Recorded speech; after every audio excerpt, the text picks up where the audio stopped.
কোন একটি গানের লিরিক মনে হয় রিয়েলমির এই স্মার্টফোনটিকে নিয়ে গাওয়া হয়েছিল যে আমার ভাই তোমার ভাই ফাইজলামের আর সীমা নাই, যে মা তো আসলে সত্যি অতিক্রম করে ফেলেছে।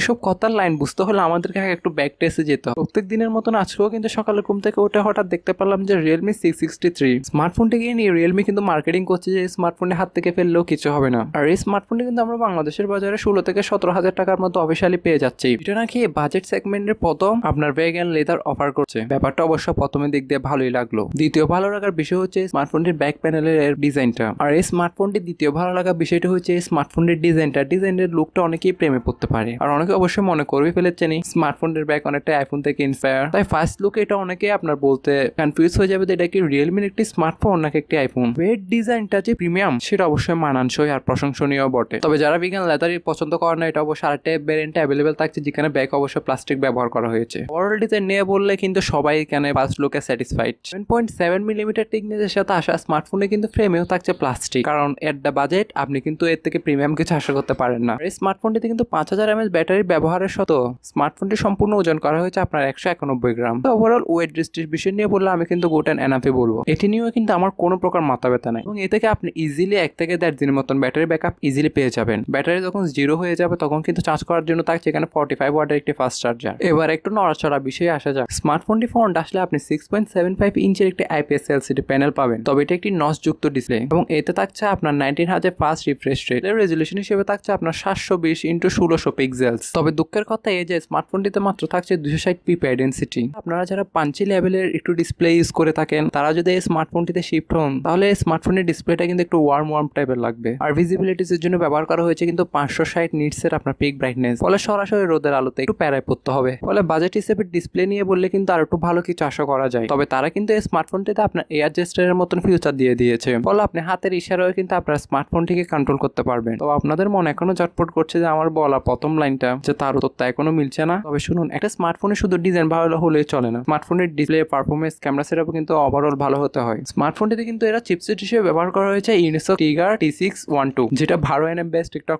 কোর প্রসেসর, এবং গ্রাফিক্স কার্ড হিসেবে ব্যবহার করা হয়েছে মালে G57। না মানে ভাই কি বলবো, আপনি নিজে একবার পয়েন্ট অফ ভিউ দিয়ে কল্পনা করুন যে আপনি 17,000 টাকা দিয়ে একটা স্মার্টফোন কিনছেন, তবে তো পারফরমেন্স হিসেবে যদি একটু হ্যাভিলি একটু টাস্কিং করেন অথবা একটু হ্যাভিলি ব্রাউজিং করেন তাহলে ক্র্যাশ করছে। তাহলে আমাদের হিরো আলমকে ইউজ করলে তারও একটু ভালো পারফরমেন্স পেত। এটি একটি 4G স্মার্টফোন, তবে 5G যুগে এসেও বাংলাদেশে 4G। এটি আসলে গাছতলা যায়, নিজেকে সান্ত্বনা দেওয়া যায়। আপাতত প্ল্যাটফর্ম আমি সাইডে রাখি। যদি OS নিয়ে কথা বলি, Android 14 এর সাথে আসা স্মার্টফোন আশা করা যাচ্ছে যে আপনি Android 15 এর আপডেট ইজিলি পেয়ে যাবেন। আর এর ব্যাকএন্ডে কিন্তু থাকছে Realme UI 5.0 এবং এতে অনেকগুলো প্রি ইনস্টল অ্যাপ আর অ্যাডে তো দেখা পাবেনই। আপনি যদি একজন সচেতন নাগরিক হয়ে থাকেন তাহলে অবশ্যই এগুলো অফ করে দিতে পারবেন। এবার যদি এর একটু ক্যামেরা সেটআপ নিয়ে কথা বলি, স্মার্টফোনে ব্যাক আসলে আপনি 3টা ক্যামেরা সার্কেল দেখলো আইফোনের মতন, তবে এখানে ব্যবহার করা হয়েছে আপনার 2টা ক্যামেরা সেন্সর এবং বাকিটা হচ্ছে আপনার এলইডি ফ্ল্যাশ। আর এতে কিন্তু প্রাইমারি ক্যামেরা হিসেবে থাকছে 50 মেগাপিক্সেলের মেইন ওয়াইড সেন্সর, দেন সেকেন্ডারিতে আসলে একটা অক্সিলারি লেন্স পেয়ে যাবেন। আর ব্যাক ক্যামেরা দ্বারা আপনি সর্বোচ্চ 1080p 30 fps ভিডিওগুলো শুট করতে পারবেন। আর এই স্মার্টফোনে কিন্তু আপনি ফ্রন্ট আসলে কিন্তু 8 মেগাপিক্সেলের একটি নচ যুক্ত ডিসপ্লে সেলফি ক্যামেরা পেয়ে যাবেন। আসলে এই যুগে এসে যদি নচ ব্যবহার করা হয় তাহলে কি আর বলবো ভাই। তবে এখানে সেলফি ক্যামেরাটাও আপনাকে একটু ঘাটতি দেখা দিবে মিন সেলফি তোলার পর। এখানে আমার মতে 16 মেগাপিক্সেল একটি সেলফি ক্যামেরা ইউজ করলে ভালো হতো। তো ওভারঅল যদি আমি ক্যামেরা সেটআপ নিয়ে বলি তাহলে এটা প্রাইস হিসেবে কিন্তু খুবই দুর্বল একটা ক্যামেরা সেটআপ এখানে ইউজ করেছে। ব্যাক ক্যামেরা দ্বারা কিন্তু আপনি রোদের আলোতে বা দিনের আলোতে ভালো এই ছবিগুলো তুলতে পারবেন। তো ওভারঅল ক্যামেরা সেটআপ নিয়ে কিন্তু আমি ডিসঅ্যাপয়েন্টেড ছিলাম। তবে এর ফ্রন্ট ক্যামেরা দ্বারা আপনি শুধু 720p 30 fps এর ভিডিওগুলি শুট করতে পারবেন। তবে আপনি নিজেই বলুন, আপনি 17,000 টাকা দিয়ে একটা স্মার্টফোন নিলেন না, এখানে আপনার ডিসপ্লেটা ভালো পাচ্ছেন মোটামুটি, না এর পারফরমেন্সটা মোটামুটি ভালো পাচ্ছেন, না এর ক্যামেরা সেটআপ। তিনটার মধ্যে কিন্তু তিনটাই তারা কিন্তু দুর্বল করে ফেলেছে। মিন্স জাস্ট একটা লেদার কস্ট কাটিং এর জন্য তারা কিন্তু 3টা বিষয়ে ফোকাস সরিয়ে দিয়েছে। আর হ্যাঁ বন্ধুরা, আপনার যদি এই ভিডিওটা বিন্দুমাত্র ভালো লেগে থাকে তাহলে অবশ্যই একটি লাইক দিতে ভুলবেন না। আর আমাদের চ্যানেলে যদি নতুন ভিজিট করে থাকেন তাহলে আমাদের চ্যানেলটি সাবস্ক্রাইব করে প্লিজ আমাদের চ্যানেলের ফ্যামিলি মেম্বার হয়ে যাবেন। দেন পাশে থাকা বেল আইকনটি অল করে দিবেন। আর অবশ্যই শেয়ার করতে ভুলবেন না। ফোনটি যদি আমি আদার্স ফিউচার নিয়ে কথা বলি তাহলে এতে কিন্তু রয়েছে আপনার IP54 certification, side mounted fingerprint sensor, accelerometer, gyro proximity, etcetera এসব সেন্সর কিন্তু থাকছে। আর এতে আপনার 3.5mm হেডফোন জ্যাকের সাথে কিন্তু আপনি ডিউল স্টিরিও স্পিকারও পেয়ে যাবেন। এর বাজারে এই স্মার্টফোনটি 3টে RAM ভ্যারিয়েন্টে অ্যাভেলেবেল থাকছে, যেটির বেস ভ্যারিয়েন্টের প্রাইস আমরা 16 থেকে 17,000 টাকার মধ্যে বাংলাদেশে কিন্তু অফিসিয়াল ভাবে পেয়ে যাচ্ছি। তবে আমার মাথা ব্যথা এটা নিয়ে না, কারণ আমি যে 16 থেকে 17,000 টাকা খরচ করে একটা স্মার্টফোন কিনবো, যদি আমি স্মার্টফোনটা ভালোভাবে ইউজ করতে নাই পারি তাহলে আমি স্মার্টফোনটা কেনার কি দরকার আপনি বলুন। হ্যাঁ বুঝলাম যে এখানে আইফোনের মতন একটা ডিজাইন থাকছে,